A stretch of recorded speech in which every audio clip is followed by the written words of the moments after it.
Independent branch leader at Charles Schwab in the Consumer Square Shopping Plaza. Filling Marble and Tile Outlet, Philadelphia Avenue and Route 30 in Egg Harbor City. Visit fillingmarble.com. Intuitive Women's Health in Summers Point, accepting new patients. Schedule an appointment today online at intuitivewomenshealth.net. East Coast Roofing, Siding and Windows services all of South Jersey. If you call, they'll show up. Call East Coast today at 609-646-1444. Online at eastcoastroofing.com. Thank you for supporting your local businesses. From Town Square Media, South Jersey.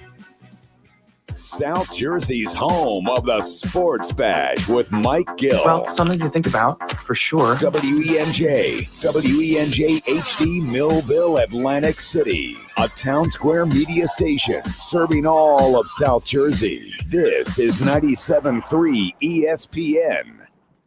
This is Game Night with Josh Hennig on 97.3 ESPN and the free mobile app. Now, live from the Matt Black Kia Studios. What a move! Here's Josh Hennig. Josh Hennig here, a Hump Day Wednesday edition of Game Night on 97.3 ESPN FM, the 97.3 ESPN mobile app. We are live on Facebook, YouTube, and Twitter, where you can watch Game Night with Josh Hennig, the Sports Bash with Mike Gill, as well as the Locker Room with Billy Schweim, all you follow 97.3 ESPN FM on the social media platforms. We are live in the Matt Black Kia Studios, and the Phillies have had the most ridiculous last 24 hours I can think of. So we will get into that. Sixers and offseason and Ben Simmons conversation still ongoing. We will get to that as well. Also, it's a Weinberg Wednesday. Dave Weinberg will join us coming up at 6:20 tonight to talk about a bunch of different things as well. And, of course, all of you out there can get in on the conversation as well. Text board is open at 609-403-0973 for all of you listening on 97.3 ESPN FM, the 97.3 ESPN mobile app. If you're watching on Facebook, YouTube, and Twitter, you drop the comment in the comment section. We'll get to your comments a little bit later in the show. But I can't escape this Philly stuff because this has been the most ridiculous 24 hours for the Phillies that I can think of. Listen, there's been one game here or there that drives you nuts. It's the Phillies. If you've been a fan of the Phillies for the last 20 plus years, if you've been watching Phillies games for the last 20 to 40 years, we've all had days where you're just like, I can't believe what I just saw. I can't believe what just happened. You just lose your mind. Today is one of those days, but it's compounded by what happened last night. You see, last night, you found something out that I got to be honest with you, I never expected we'd see. I never expected to see a game in which the manager made himself the story. But lo and behold, Joe Girardi completely and utterly blew it. Absolutely just imploded with this team. I don't understand in what reality. I don't understand in what, even his explanation was bad, why Joe Girardi thought that last night what he did was a good idea. He kept insisting that they kept checking Max Scherzer, and you kept stopping the game again and again and again and again for check Max's hat, his glove, his belt buckle, to the point where Scherzer's offering to take off his pants on the field. Later that night, we saw Sergio Romo literally take off his pants on the baseball field. This situation was checking these pitchers for foreign substances and banned substances, and the spider tack and the combination where they take the suntan lotion and combined it with the rosin or combined it with pine tar, whatever combination. This is getting out of hand. You can't be checking the pitcher every time he walks on and off the field. You check him once, it's done. If you really think that that pitcher is going out of his way to put stuff on after you check him, that's not what's going on. It is getting to the point where you're insulting everyone's intelligence. And Joe Girardi, his explanation last night was, well, I've never seen Max wipe his head that much before. Wipe his head? What do you think's on his head? A hat's on his head. They checked his hat. Not once, but twice. And then Girardi wants to get in a fight with a coach on the other coaching staff, Kevin Long, who's on the Nat staff. They used to work together in New York, by the way. Him and Long were on the Yankees coaching staff at one point together. Now, all of a sudden, they want to get in a fight. Girardi gets thrown out of the game. Explanation after the game is horrible. And then, basically, we're right back at it the next day. That Phillies game is done around, 10-something last night? Turn it around. 14 hours later, 13 hours later, you're back on the ball field. And you had this fiasco. Last night was supposed to be a great pitching night, by the way. It's Wheeler versus Scherzer. It turned out to be a really fun night to watch. If you like pitching, you like good baseball. Last night was a good night, aside from Girardi and the checking of the pitcher for the spider tack, which was a dumpster fire. Then today, what happens? Phillies get a lead, they blow it. Velasquez runs out of gas, he's out. Bradley comes in, makes things worse. Coonrod comes in, Hale comes in, everybody's giving up runs, but the Phillies are staying in it. The Phillies today scored a lot of runs, good haul on the lead. Why? Because Hector Neris comes in, can't get the job done. We complained so much about the bullpen last year. We hoped that the bullpen would be better this year, and then it just can't stop anything. There were 2 grand slams hit today, by the way. One was by Andrew McCutchen as a pinch hitter, and the other one was by the Nats. So two grand slams were hit today. I mean, how often does that happen?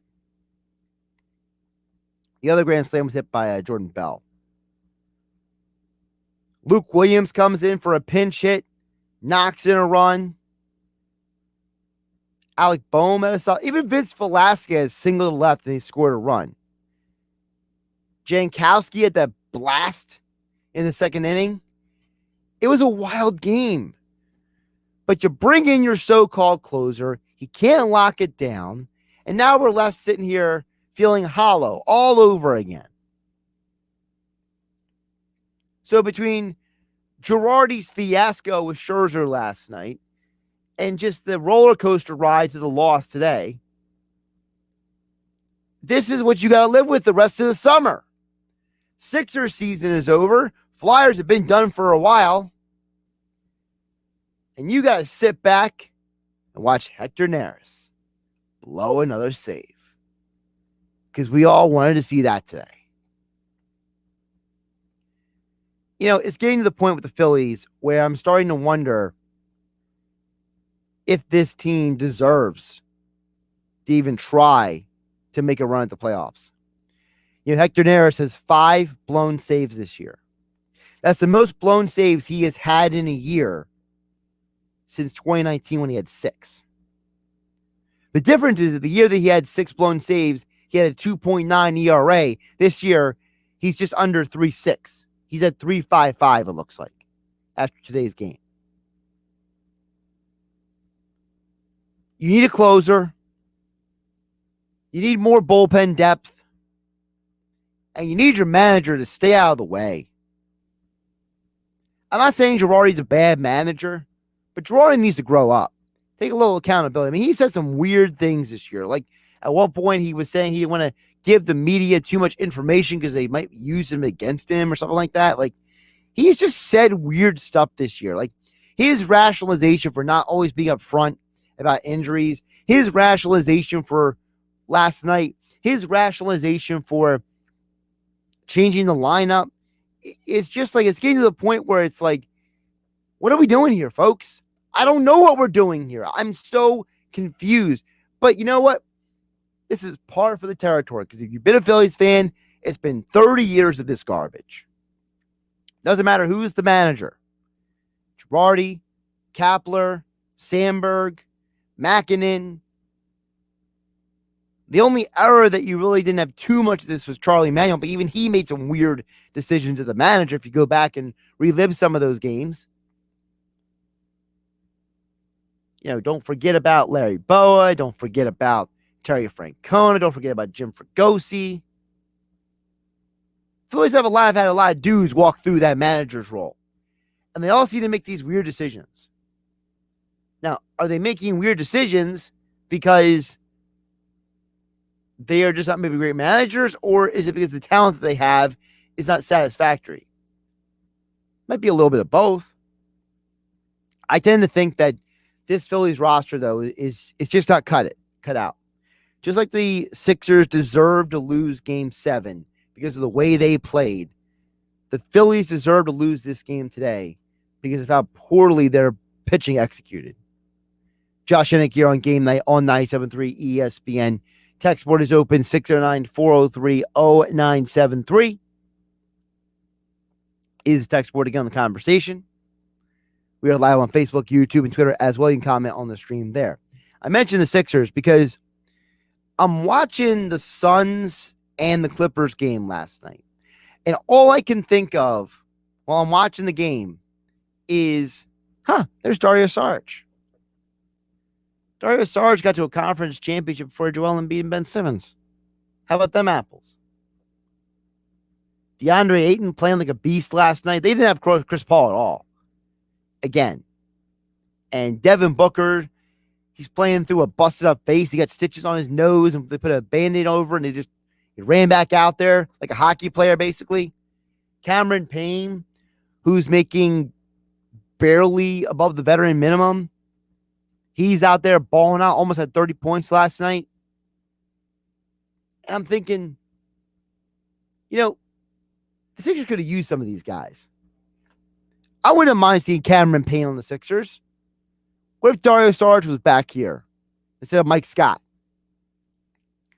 And then Paul Hudrick said this on the Sports Bash today. Now, I wish Paul would have said this to me last night, because him and I could have a conversation about this, but our conversation didn't go that direction.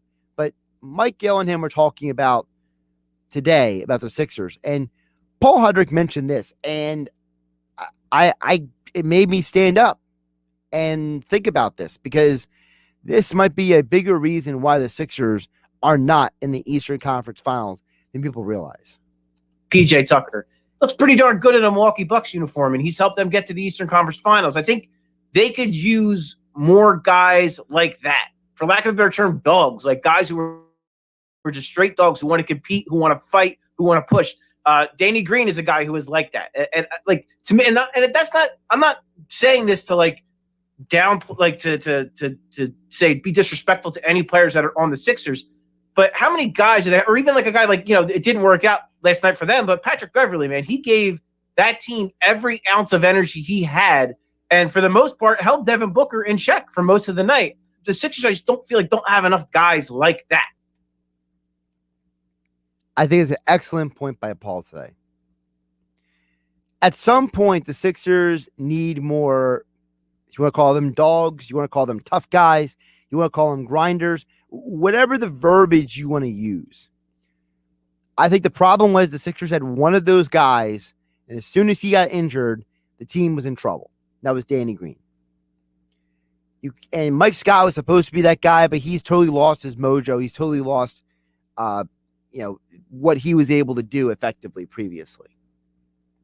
He's not the same player anymore. The injuries and age are catching up to him. They need more guys like Danny Green. They need more guys who are kind of like those PJ Tuckers, those Pat Beverleys. I think Paul brings up a great point. If one of those kinds of guys were on the court for the final couple games of the Sixers season, the Sixers are in the Eastern Conference Finals tonight, playing right here on 97.3 ESPN. Instead, it's the Hawks and the Bucks. Coverage begins at 8 p.m. right here on 97.3 ESPN FM. Keep that in mind the next time we have a Sixers conversation or Sixers news pops off. Think about it. If the Sixers would have had a PJ Tucker, a Patrick Beverley, or if Danny Green wasn't injured, I think we all feel very comfortable saying the Sixers are probably in the Eastern Conference Finals. But they didn't have another guy after Danny Green went down. As a result, they were stuck between a rock and a hard place. All right, we'll get to your text messages a little bit later in the show, 609-403-0973. We're also live on Facebook, YouTube, and Twitter, where you can comment on the stream. Josh Hennig live in the Matt Black Kia studios. Matt Black Kia, they want to get you approved today. That's Matt Black Kia on the Black Horse Pike, Egg Harbor Township. Visit them online at mattblackkia.com. It is a Wednesday. That means Dave Weinberg will join us coming up next to get more to a lot of sports topics right here on Game Night on 97.3 ESPN FM, the 97.3 ESPN mobile app. It's free thanks to First Bank of Sea Isle City. The NBA playoffs continue. Here's Trae Young standing inside a half court. He's going to try a long three, and he's going to make it. Of course he is. Trae Young and the Atlanta Hawks. Giannis and the Milwaukee Bucks. Both fresh off Game 7 wins in the conference semifinals. Now it's on to Game 1 of the Eastern Conference Finals in Milwaukee. Game 1 of the Bucks and Hawks. Coverage begins tonight at 8 Eastern. The NBA playoffs exclusively on 97.3 ESPN FM. South Jersey's sports leader. You asked for it. You got it. Fast track checkout at either Matt Black Kia location. Buy it your way. Complete your purchase online or have us deliver it during the Trade Up to a Kia sales event at Matt Black Kia in Egg Harbor Township or Tom's River. 0 money down and 0% financing for up to 60 months on every 2021 Kia Soul, Sportage, or Forte. Plus, we need your trade, even if you owe thousands more than it's worth. Get out of that old car you hate with 0 down payment and 0% APR financing available for up to 60 months. Try Fast Track Checkout. Purchase completely online and have us deliver right to your home or office. Only at Matt Black Kia, where you can't make a mistake with our 4-day love it or leave it return policy. It's gotta be a Matt Black Kia. Offers with approved Tier 1 or 2 credit through Kia Motors Finance. Not all will qualify. 0% based on 1667 per 1,000 borrowed. Negative equity financed into new loan. Go to mattblackkianj.com for complete details. Expires 7/6/2021. Matt Black Kia, 6211 Black Horse Pike, Egg Harbor Township. And now on Route 37 in Tom's River.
Trust Jenkins Plumbing, Heating, and Air Conditioning. Homeowners, no need to call the drain guy, the heater guy, or the plumbing guy. Call Jenkins. One call does it all. Jenkins technicians are trained to do it all, so you only have to call one number, 609-641-6262. Jenkins & Sons has been on the job since 1949. For new heating and air installation, service and maintenance, ductless air conditioning systems, water heaters, boilers, oil service, plumbing, and drain cleaning services, one call does it all. Call 609-641-6262 or visit jenkinsandsons.com. That's 609-641-6262 or jenkinsandsons.com.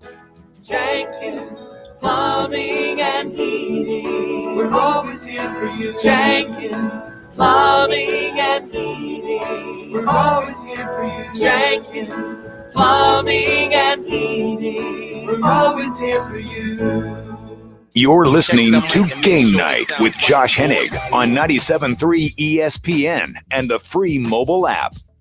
Josh Hennig here on Game Night on 97.3 ESPN. We'll get to your thoughts and comments a little bit later this hour, as we always do here on 97.3 ESPN. But as we also always do every Wednesday, we talk with Dave Weinberg. Yes, it's a Weinberg Wednesday here on 97.3 ESPN. And as all guests, he joins us. It is always good to see Dave on the video stream as well. You, of course, can follow at Dave Weinberg 19 on Twitter. Dave, how you doing today? Doing well, Josh. How are you? I'm doing pretty good. I mean, I'm surviving the fact that the Phillies had the most ridiculous 24 hours I can remember in a while. And the Sixers decided to stop playing basketball on Sunday, but otherwise I'm fine. How are you doing? Yeah, I'm about the same. Oh, speaking of, I was listening to you and Mike Gill go over this day in history, and I vividly remember Rick Wise's performance back in, I guess 50 years ago today it was, when he hit 2 home runs and threw a no-hitter. I was like in 7th grade at the time or whatever. I remember watching that on TV and just being like so excited to see somebody do something like that. It was really cool. Well, they could have used Rick Wise today, but yeah, I'm not sure he would have been immune of the most ridiculous thing right now in baseball, Dave, which I got to start with because I know how much you love baseball, and I'm losing my mind after last night because this constant checking of these pitchers for the spider tack and for the substances, to me, this is the stupidest thing baseball has done since the Mitchell report. Like, at some point, baseball needs to get their head out of the sand and just realize that, you know what? You created a monster. Let the monster play itself out and deal with it in the offseason. Why are we dealing with this in the middle of the season? We got guys taking off. Sergio Romo took off his pants last night, all the way off over in Oakland because they were checking him because he was so exasperated. They checked him multiple times. Dave, at some point, somebody with a brain in the baseball front office has to say, we didn't handle this well. We got to do better.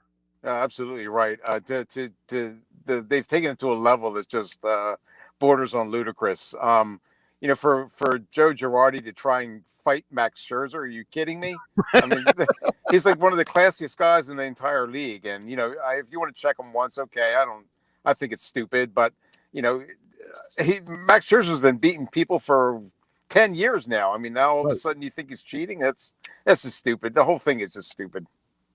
And the worst part was Girardi completely was an embarrassment to himself and the organization last night. Yes, he was. He's sitting there and demanding, check him again. And then his explanation after the game was, well, I've watched Max Scherzer for 10 years, and I've never seen him touch his hair that much. What do you think's in his hair? Like, what do you think is in his hair? Right. Like Brill cream? I don't know. Yeah, it's stupid. Yeah. I don't understand why Girardi or any manager would handle themselves that way. And then he wants to get in a fight with somebody before he gets thrown out of the game. Like, what is this, WWE? Yeah, I mean, when you're the manager of a major league team, and I can't pretend to be in Joe Girardi's head or whatever. I mean, he's certainly one of the best managers. He was one of the best managers in the game. But to behave like that is just, it reflects not only on him, but on the entire franchise, like you said. And that was just an embarrassment. It was an embarrassing moment for him and for the entire team. Dave, I mentioned this earlier today, and I want to know what you think about this. To me, I think the reason why baseball is where they're at today with this whole spider tack and the pitchers and everything is because baseball is always the last person to figure things out. The pitchers have been doing this for years. Right. The hitters have allowed them to do it for years. The pitching coaches knew these pitchers were doing it for years. Just like with the steroids in baseball. The steroids were there for years before baseball decided to figure out they wanted to, quote unquote, clean up the game. It's like baseball is that person who only does something about a problem when they're called out on their problem. And it's just amazing to me that people are acting like, I can't believe this happened. Dave, you know why I believe it happened? Because it's baseball. Yeah, it's always been that way. I mean, corking bats, pine tar, what have you. Spitballs. Yeah, I mean, we mentioned last week, it goes all the way back to like Gaylord Perry and his brother Jim, doing whatever they could to do to doctor the baseball just to have it at an advantage. And I don't fault the pitchers, I guess, for trying because they're always looking for an edge there.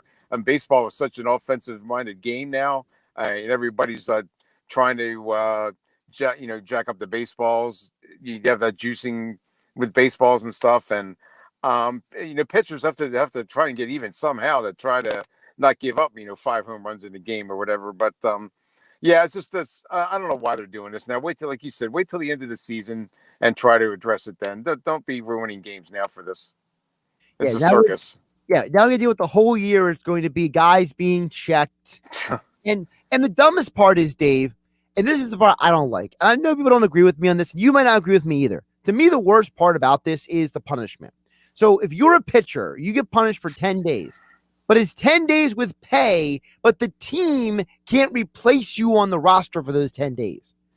Why are we punishing the team for one individual's indiscretion? That part, I can't wrap my mind around. Yeah, I guess I can somewhat see because the team is the one who's probably endorsing it or allowing it. But yeah, the punishment thing seems a little bit extreme to me. I mean, just I don't know, make him miss one start or something like that. I don't know. This doesn't. If you're a major league hitter, just hit the ball. You don't have to. What do you care about what he's putting on it? I mean, just you're going to hit 300 no matter what if you're a 300 hitter. I just don't.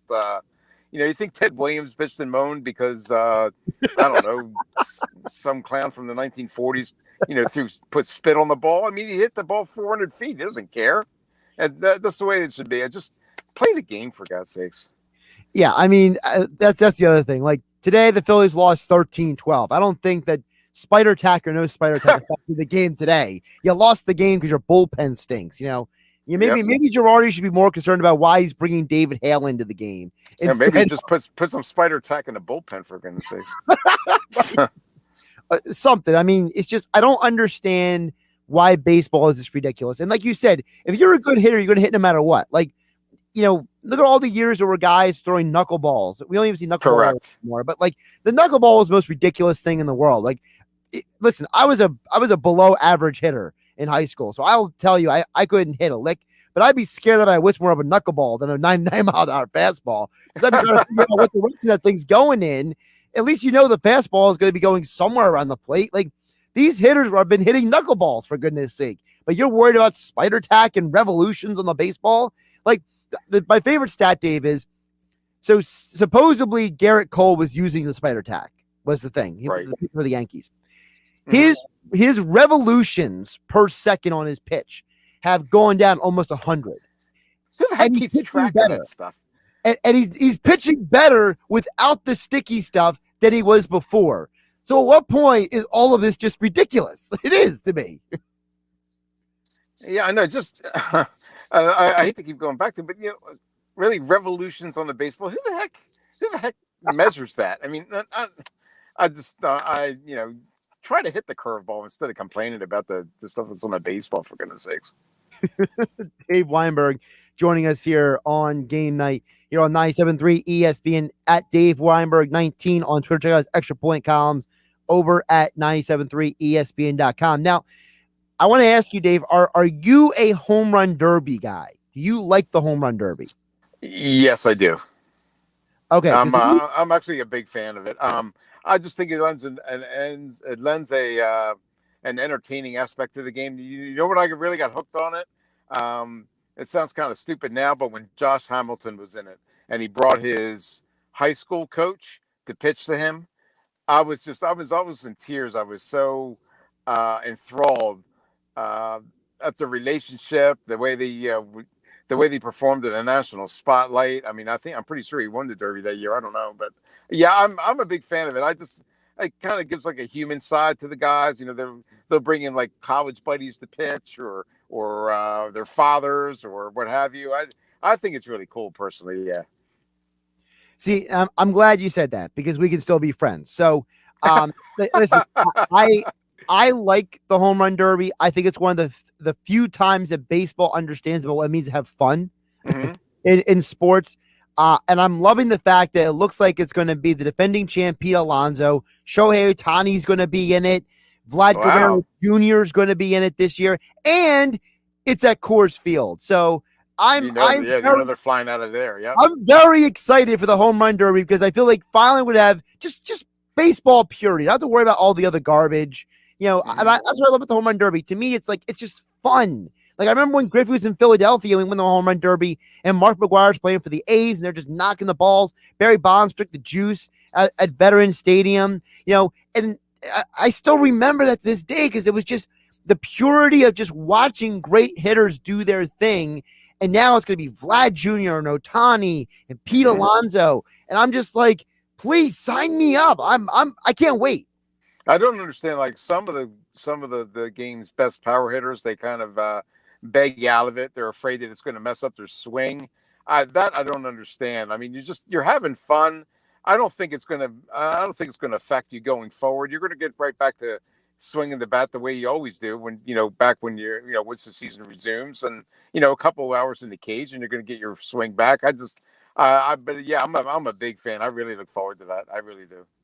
Well, the other funny thing is, people always talk about, the home run derby affects the guy's swing. I've heard that 100 times, but yet nobody talks about Bobby Abreu because Bobby Abreu had a monster performance back in 2005 in the home run derby.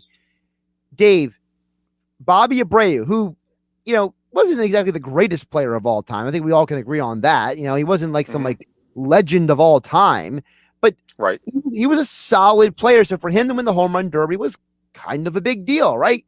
Well, Bobby Abreu, after winning the home run derby, still went on to have 44 RBIs and walked 50 times the rest of the year for the Phillies. So I don't think that walking 50 times in 73 games and having 44 RBI in 70 games means that you lost your swing because of the home run derby. Yeah, I don't get it. It's just kind of like, I guess you compare it to like golf doing like maybe a longest drive contest and that's worrying about your swing's going to be affected. It's not. You've been swinging the bat, you've been swinging the golf club the same way your whole life. Why would it change now? I just don't. Yeah, I think the entertainment value far outweighs any potential worries about losing your swing or what have you. I think it's one of the most exciting things in sports, quite frankly. Well, it's also the one thing that to my opinion, keeps the baseball All-Star break valuable. Yep, because absolutely. Most All-Star breaks at this point are absolutely pathetic. Like the NBA All-Star break is borderline what it used to be. I don't even know what they do for the hockey All-Star break anymore, honestly. And the NFL, we know that's a joke. So, by the way, you mentioned Josh Hamilton. The year he had that huge performance, I just looked it up real quick. So, in the 63 games after the All-Star break, Josh Hamilton broke all those records in the All-Star game. He was amazing. The rest of the year, for 63 games, he batted .296 with 11 home runs, 35 RBIs.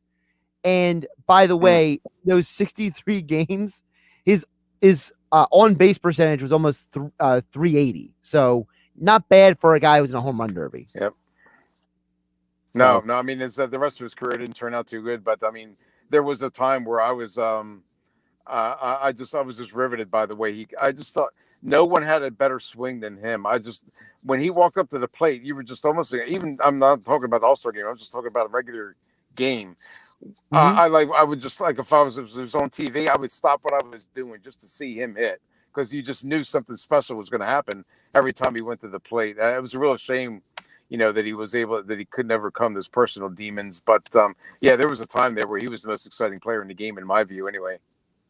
Yeah, and I think when he the first time he overcame his demons, he got over his addiction when he started playing for the Rangers and later the Angels.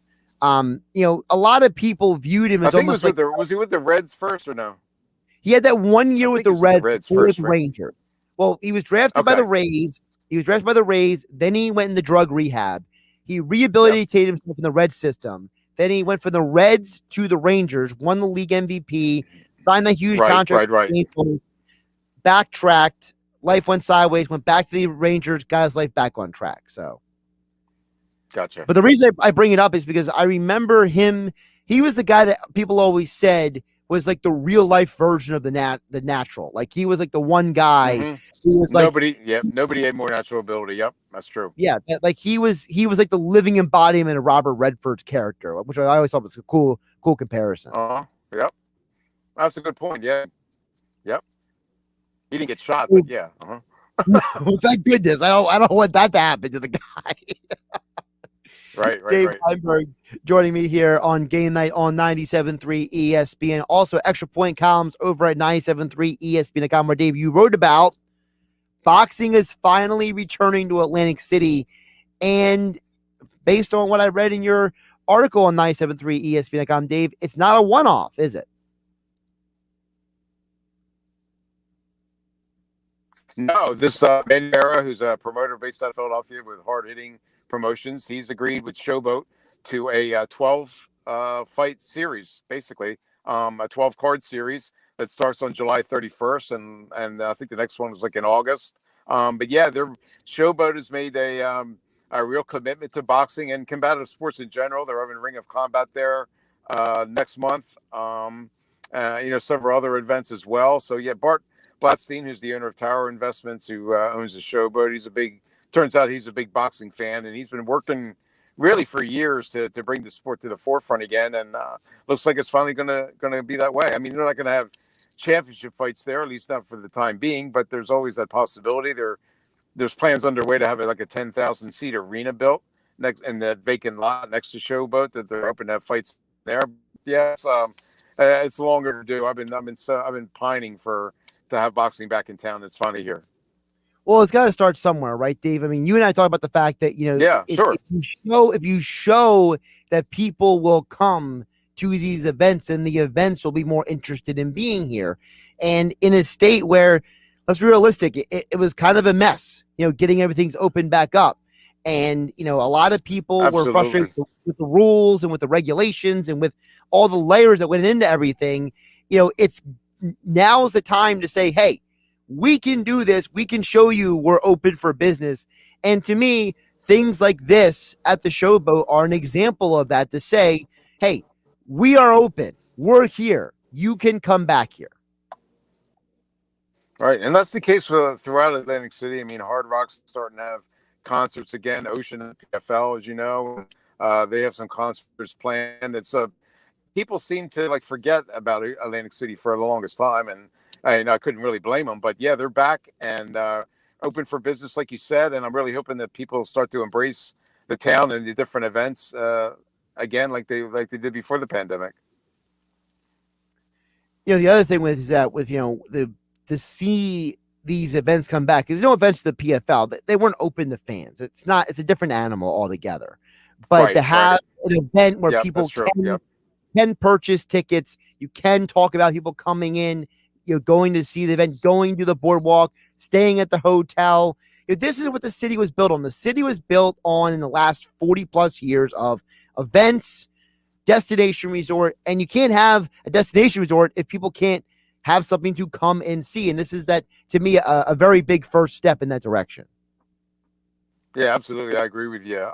They needed to. New Jersey kind of dragged its feet a little bit, getting back into business, unfortunately. But now, they got. Now it seems like they're finally figured it out that they figured out a way to bring people back into town, and boxing will be hopefully just the start of a lot of events that will be coming back to the boardwalk.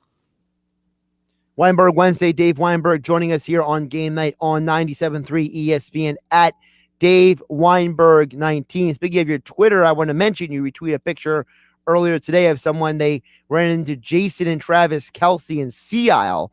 So I wanted to ask Dave, on all of your years of living in South Jersey, who is someone that stands out to you that you saw down here that maybe you remember, very vividly, or someone that surprised you at all? Oprah Winfrey, believe it or not. She was eating breakfast next to me at Uncle Bill's in Cape May a couple of years ago. I guess most people know, but maybe you don't, that her boyfriend, Stephen Graham, was a 1,000-point scorer at Middleton High School. So, he comes back to the area quite often. She does too. She comes back to Congress Hall, and they stay at Congress Hall and visit a lot in Cape May, different establishments. So she's probably the most famous one. But I mean, I've seen Tina Fey. She comes every year. Anne Hathaway. Carson Wentz came to do some hunting with Mike Trout a couple of years ago. They stayed, actually, I think they went to Sea Isle or Avalon. I forget what it was. But yeah, I mean, there's a lot of celebrities that really, especially those who are from like the tri-state area, they know the value of the Jersey Shore. And they came back, and Miles Teller, the actor, he actually grew up in Lower Township outside of Cape May, and he comes back every year to enjoy the beach. And there's never seldom a week goes by where you don't see some celebrity in town. It's pretty cool, actually. Dave Weinberg, the mayor of Cape May, joining us here on Game Night on 97.3 ESPN. At Dave Weinberg 19 on Twitter. Also, don't forget about his extra point column about the boxing return to Atlantic City over at 97.3 ESPN.com. And of course, you have the podcast Tequila and Touchdowns with Dave Weinberg, and joining us here as well on the video stream here on Game Night on 97.3 ESPN. Dave, great conversation. Always appreciate you jumping on. Oh, thanks for having me as always, Josh. I'll talk to you next week. Josh Hennig here on Game Night on 97.3 ESPN. Yeah, the mayor of Cape May thing was something that Pete Thompson used to call Dave Weinberg a lot when Pete used to do the Sports Bash with Mike Gill. So I figured I'd pull that out for all the people he name dropped there. I opened the door. Dave ran through it. Maybe listen. Dave's not the actual mayor of Cape May, but he definitely should be consultant, maybe as part of the Cape May County Tourism should have some conversations with Dave, maybe hire him as a consultant, because he's always been a very vocal person in talking about South Jersey, Cape May, and Cape May County. So we always enjoy talking with Dave Weinberg here on 97.3 ESPN. Joins us each and every week for a Weinberg Wednesday. All right, coming up next, I'll get your thoughts and comments. Text board 609-403-0973. We're also live on Facebook, YouTube, and Twitter, where you can watch the show. Just follow 97.3 ESPN. Josh Hennig live in the Matt Black Kia studios. Matt Black Kia, they will get you approved today. That's Matt Black Kia, Black Horse Pike, Egg Harbor Township. Visit them online at mattblackkia.com. The NBA playoffs continue. Crowder's looking, launch it up top. It goes in! Miraculously! Devin Booker and the Suns win games 1 and 2 at home. Now the series shifts to Los Angeles. Can Paul George and the Clippers bounce back at home? Or will the Suns take a commanding 3-0 lead? Game 3 of the Clippers and Suns. Coverage begins tomorrow at 8:30 Eastern. The NBA playoffs, exclusively on 97.3 ESPN FM, South Jersey's sports leader. Hey, Sarah, how's business? It's going well. Our clients love our work. I just wish we could figure out how to grow faster. I hear you. Is it slow for everyone in your industry right now? Actually, no. I see competitors all over South Jersey who seem to be very busy, even though I know my work is better than theirs. I just wish I knew how they were finding new customers, because if I could do it too, I know I could beat them. Growing a business in South Jersey is challenging, and figuring out where to start is the hardest part. If your business does great work but just needs help finding more customers, then Town Square can help. Go to mylocalcustomers.com for a free competitive analysis that will show you how the most successful businesses in South Jersey grow and how you can do it too. These strategies are simple, and we can show you how to apply them to your business. Be one of the first businesses to sign up, and you'll receive $500 in free advertising on this radio station. Visit mylocalcustomers.com. That's mylocalcustomers.com.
The summertime sale is on at Matt Blatt Nissan, and the deals are heating up. Put 0 down, pay 0% interest for 60 months, or get $2,500 off MSRP on every 2021 Nissan Murano in stock. Plus, we need your trade. Buried in a current loan or lease, Matt Blatt Nissan wants to get you released so you can drive the all-new loaded SV model 2021 Nissan Rogue. Lease just $299 per month with 0 security deposit, plus our fast-track checkout. Bring any vehicle to Matt Blatt Nissan and get top dollar today in Egg Harbor Township, next to Home Depot, or online at mattblattnissan.com.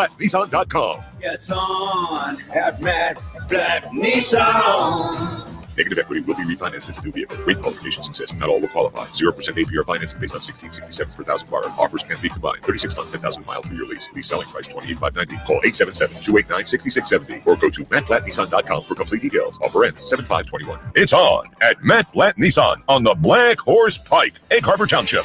Now, more Game Night with Josh Hennig on 97.3 ESPN and the free mobile app. Josh Hennig here on Game Night on 973 ESPN Hump Day Wednesday edition. Glad to have you on board the show today. I think today was actually the first day Dave and I did not talk about the Eagles. Just too much baseball, too much other stuff to talk about. It's always a good time to talk with Dave Weinberg. If you missed any of our conversations, you can go to the 973 ESPN YouTube channel. You can catch all of Dave Weinberg and mine's conversations under the Weinberg Wednesday tab. Any Sixers conversations. Jim Lyon was on the show with Mike Gill today. You had Yaron Weitzman, great conversation on yesterday's show. Paul Hudrick today. Mike McGarry, Football at 4. It's all on the 97.3 ESPN YouTube channel, which if you're watching the show right now on 97.3 ESPN YouTube, you're probably already a subscriber. So when you're done this show, you go catch any of the interviews you missed earlier today on the Sports Bash with Mike Gill.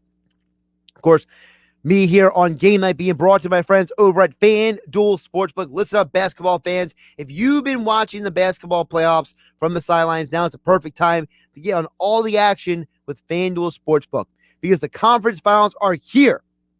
And new users get 30-1 odds on any team to win the next game. That's right. New users get 30-1 odds on any team to win their next game. That means you can bet $5 and you can win $150. I've been betting basketball on FanDuel Sportsbook all season long, and there's so many ways to win with FanDuel Sportsbook throughout the playoffs. Their app is simple to use with unique and fun bet types, such as one of my favorites, same-game parlays, and exclusive always-on promotions that you get more action out of every game day. And if you listen to me on Saturday, we gave you that same-game parlay at all 3 legs hit for the Nets-Bucks Game 7. And you can win too, but you got to sign up with FanDuel Sportsbook. New users sign up now with my promo code Hennig to bet the NBA Conference Finals at 30-1 odds. Once again, that's promo code Hennig to unlock 31 odds on any playoff team to win their next game exclusively on the FanDuel Sportsbook app. Must be 21 or to play and present in New Jersey. New users only must wager in designated offer market. A $10 first deposit required, $150 max bonus. See full terms at sportsbook.fanduel.com. Gambling problem? Call 1-800-GAMBLER. By the way, this game tonight, this is the first game for the Hawks-Bucks series. I told you guys earlier that I thought the Suns were going to win, and I think I'm going to give away my NBA Finals thought right now. Listen, I had the Bucks beating the Nets in the last round. I wasn't very confident that pick, but I picked it anyway. So I'm going to go with the Bucks again to beat the Hawks. I just think that the Bucks are the better team. I think they have more talent. I think they have more depth than the Hawks do. I don't think that the Hawks are going to be able to take advantage of the Bucks the way they did the Sixers. The Bucks are not going to make the same kind of mistakes that the Sixers did. So I think it's going to be a Bucks-Suns NBA Finals, which means you are going to potentially have Chris Paul versus the Bucks in the NBA Finals. Devin Booker versus the Bucks. Giannis, Middleton, Drew Holiday versus that team, the Andre Ayton in the NBA Finals. It'd be a great NBA Finals, and I hope it does happen because I don't think the Clippers can get to the NBA Finals without Kawhi.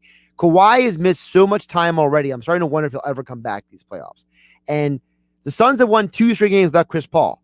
They're going to be even better with him on the court. So I'm going Suns-Bucks NBA Finals right now. I told you guys Suns over the weekend.